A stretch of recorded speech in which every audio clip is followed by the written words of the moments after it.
So this is Priyaa Gurnani, who has worked as an interior designer for over 20 years.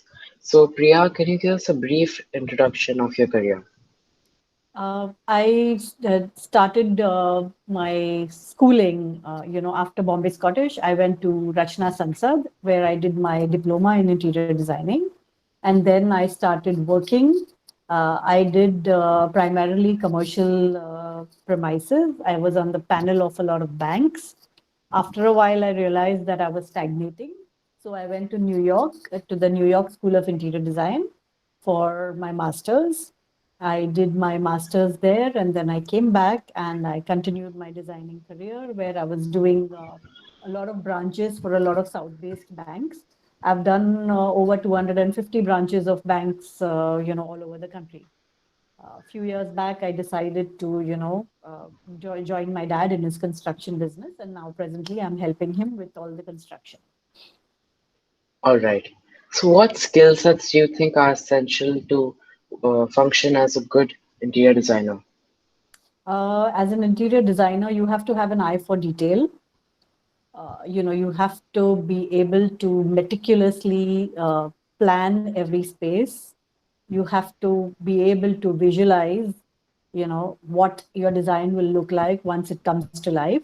And of course, you have to have a people management skill because you have to work with all the labor and the contractors and, make sure that they execute what you want to perfection. Great. So how do you measure success? Okay, a client calling you back for repeat, work is what I call a successful interior designer. There are a lot of designers who get a lot of work because of maybe connections or, networking. But if it is something that a client really appreciates and if he really likes your work, he will call you back again and again and again. All right. So what guidance do you have for some students who are looking to pursue interior designing? Interior designing is a very good career to have, but now the options are, a lot more. People are more knowledgeable. People are more open to markets because now, everything is available online. People can just look up everything on the internet.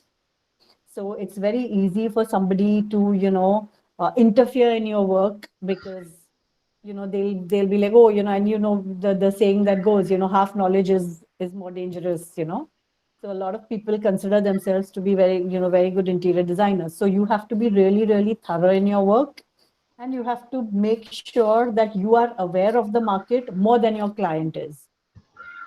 Yeah.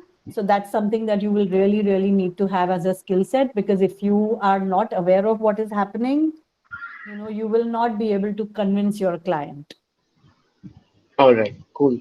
So thank you, Priya. Thank you so much for your insight and see you later. Bye. See you. Good luck. Bye.